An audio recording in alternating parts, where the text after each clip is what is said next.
welcome to Vlogmas day 3. Actually filming this the day of Vlogmas day 3, and it's pretty early in the morning, but you guys know what time it is. It is advent calendar time. So even though it's really early in the morning, I'm going to have a piece of chocolates. Cute. This one is milk chocolate Lion of Belgium. Oh my god. I didn't know this was filled with caramel. Oh my god, this is really good. That one was by far the best one I've had so far. It's only been 3 days, but that one was really good. Okay, now that we had our chocolate, it is time to talk about books. Let's get started. There has been this trend going on all over BookTube where booktubers blindly choose the books that they're going to read off their TBR for a given month. Normally they take all the books from their TBR list and wrap them up in like brown wrapping paper. Then they put a number on it and then they randomly choose what book they're going to read for that given month. I wanted to do that, but then I realized I just don't have the time or energy to wrap all of my books on my TBR just to unwrap them literally 5 minutes later. I also think it's super wasteful. That's just my opinion. So instead of wrapping all my books on my TBR and wasting good wrapping paper, I decided to just write down all the books on my TBR list on pieces of paper, crumple them up and put them in a little cup, and then I can randomly choose the books that I'm going to read in December this way. Maybe for January, I will do the wrapping my books on my TBR list trend. I don't know. Let's see how it goes. But I still think this is a fun way to randomly pick my December TBR. There's also a lot of books on my TBR cart that I have been holding on to for months and have just not gotten around to reading them. So maybe this will force me to read some of the books that have been collecting dust on my TBR cart. Before we start, I will only be blindly picking 4 books to add to my December TBR because there's actually already 3 books that I know for sure that I want to read this month. And I want to keep my December TBR quite small since it is the holiday season and I'm also doing Vlogmas. So I don't know how much time I'm going to have to actually read, if I'm being honest and realistic with myself. So I'm choosing 4 books randomly to read this month, and then I have 3 books that I'm going to share with you guys in a second that I know for sure that I'm going to read. So with that being said, let's just blindly choose some books for my December TBR. Stir these pieces of papers around. You guys don't really need to see my TBR cart because I feel like you've already seen it. First book. Oh my gosh, of course I picked this one. I bought this book back in February of this year and I just have not gotten around to reading it. I started it and then I just DNF'd it. Not because I found it boring, but I just was not invested into the story. And that is Persuasion. Don't mind my horrible handwriting right now. I normally have really good handwriting, but I literally just wrote down all the book titles within 5 seconds of filming this video. So I wasn't really paying attention to how good my handwriting looked. I guess I'll be reading Persuasion by Jane Austen. And if you're unfamiliar with this book, which I am unfamiliar with this book at this point because I don't even remember what this book is about. It's about 8 years ago, Anne broke off her engagement to the dashing young naval officer Frederick Wentworth. And though she loved him with all her heart, she followed the advice of Lady Russell, her only true friend, whose greater experience and wisdom she trusted. Lady Russell was as worried by Wentworth's self-confident manner as by his lack of any title, land, or money. Now 27 and considered a faded beauty, she is resigned to a spinster's life. Then she learns that Wentworth, now a captain and wealthy with prize money from the Napoleonic Wars, has returned. While Anne visits her married younger sister Mary, Wentworth pays frequent calls on Mary's 2 charming sisters-in-laws, and Anne must endure Mary's debates with her husband over which of the girls Wentworth should marry. Anne takes solace in the fact that only Wentworth and Lady Russell know that he courted her. She tries to avoid him. When she cannot, she is polite but formal, and he pays her little notice. She knows he has not forgiven her, and his presence is a constant reminder of what she has lost. Wentworth, meanwhile, may have ideas of his own. Alright, it looks like I'm finally reading a Jane Austen novel this year. I can't believe this is the first book that I picked. Let's see.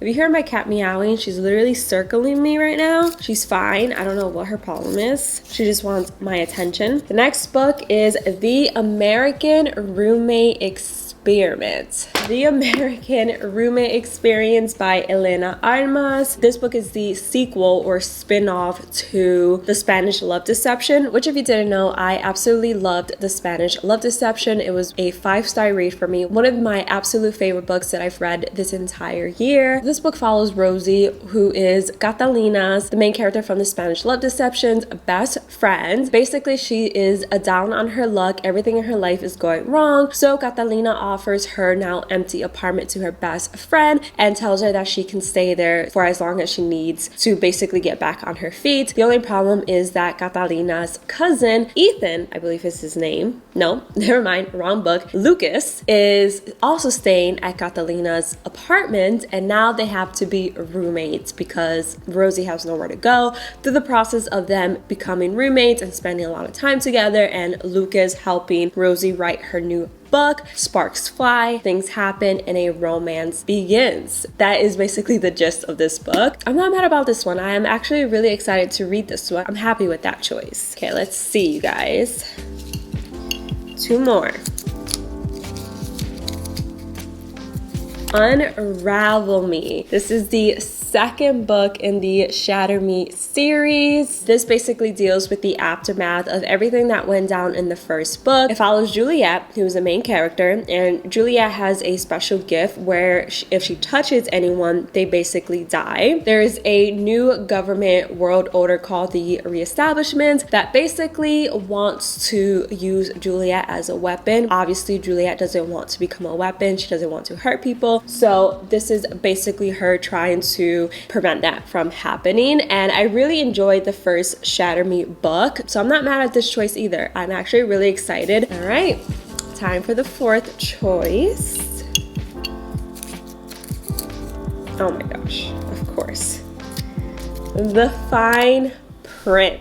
The Fine Print by Lauren Asher. Fun fact, I actually started this book back in August, right after I found out that I was pregnant. And because I got really sick during my first trimester, I just physically couldn't finish it. I only got to chapter 12, I believe, not too far into the book, but I guess I'll be finishing it this month. This one is basically the first book in the Dreamland Billionaire series, and it follows Rowan and Zara. I still don't know how to pronounce this character's name. It's actually dual POV, which I really enjoy. And under Rowan, the synopsis is, I'm in the business of creating fairy tales, theme parks, production companies, 5-star hotels. Everything could be all mine if I renovated Dreamland. My initial idea of hiring Zara was good in theory, but then I kissed her. Things spiraled out of control once I texted her using an alias. By the time I realized where I went wrong, it was too late. People like me don't get happy endings, not when we're destined to ruin them. And under Zara, it goes, after submitting a drunk proposal criticizing Dreamland's most expensive ride, I should have been fired. Instead, Rowan Kane offered me a dream job. The catch, I had to work for the most difficult boss I ever met. He was rude and completely off limits, but my heart didn't care. At least not until I discovered his secret. It was time to teach the billionaire that money couldn't fix everything, especially not us. I guess I'll be finishing this book this month. So those are the 4 books that I blindly chose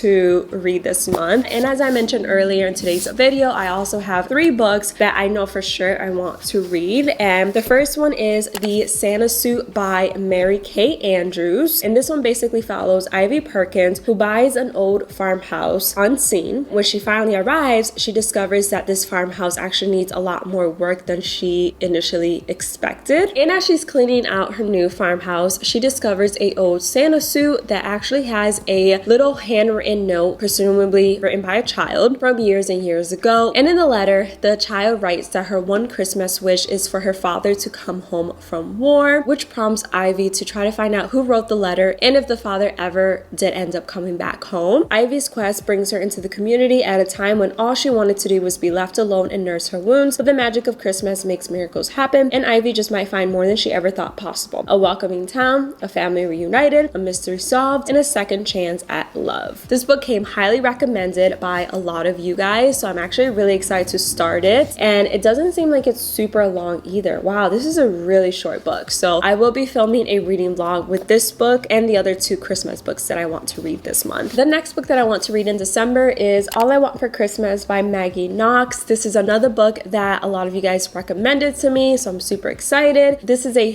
dating romance, which makes me so happy because I haven't read a fake romance book in such a long time. So I feel like I'm going to really enjoy this book, and it's a Christmas love story, so how could I not love it? This one follows Sadie and Max, who are selected as contestants on the famed reality singing show Star Maker. Each thinks they finally gotten their big Nashville break, but then they're paired up for duet week and stun the world with their romantic on-stage chemistry. With fans going wild for them, the network demands that they remain a duo on and off stage or exit the competition. Faking a relationship until their final performance in the Star Maker holiday special shouldn't be too hard, except for one small problem: Sadie and Max can't stand each other. But with their dreams just within reach, they agree to the ruse. Will their fake relationship be exposed before they can win, or might their phony connection turn real by the Christmas finale? I've heard so many great things about this book. Again, so many of you guys recommended it to me. You guys loved reading it. So I'm really excited to start this book this month. And then the next book that I want to read is Christmas at Fireside Cabins by Jenny Hale. I read my first Jenny Hale Christmas book a few weeks ago. It was called Christmas at White Oaks Inn, I believe, and I absolutely fell in love with her writing. Reading that book felt like I was drinking a big hot cup of hot chocolate. It just gave me all the warm, fuzzy feelings. It gave me all the good Christmas holiday vibes. So I decided to pick up a second Christmas book from her to read this season, and this one follows Lila Evans, who struggles with the holiday season because she actually lost her father during the Christmas season. So Christmas actually brings back all those painful memories of losing her dad. But this year she decides to spend Christmas at Fireside Cabins, which is basically a home away from home for her. She's expecting this warm welcoming from the small town, but when she arrives, she actually does not experience that at all. When she stops in for a peppermint latte at a local coffee shop, the owner, Theo, gives her a reception as icy as his piercing blue eyes. And because it is a small little town, they can't help but keep running into each other. And to Lila's surprise, she discovers that there's actually a lot more to Theo than his grumpy demeanor, and she's determined to find out what has made him such a grump and to bring sunshine into his life. I'm all for the grumpy sunshine trope. It's one of my favorite tropes, so I'm looking forward to reading this book. And again, I fell in love with Jenny Hale's writing, so I'm sure that I'll love this book, and I'm excited. These are the 7 books that I'll be reading this month, and I'm super excited. I feel like I have a really good selection to end the year off on a good note. And of course, I'll be sharing my thoughts and opinions on these books once I read them during my December reading wrap up. Let me know in the comments below one book you're planning to read during the month of December. I would love to know. And that is pretty much it for today's video. I really hope you guys enjoyed watching. If you did, don't forget to give this video a big thumbs up. Don't forget to subscribe. I am doing vlogmas, so every day from December 1st until December 25th, I will be uploading a brand new video. So if you don't want to miss out, make sure that you subscribe and turn on post notifications, and I'll see you guys in the next one. Bye guys.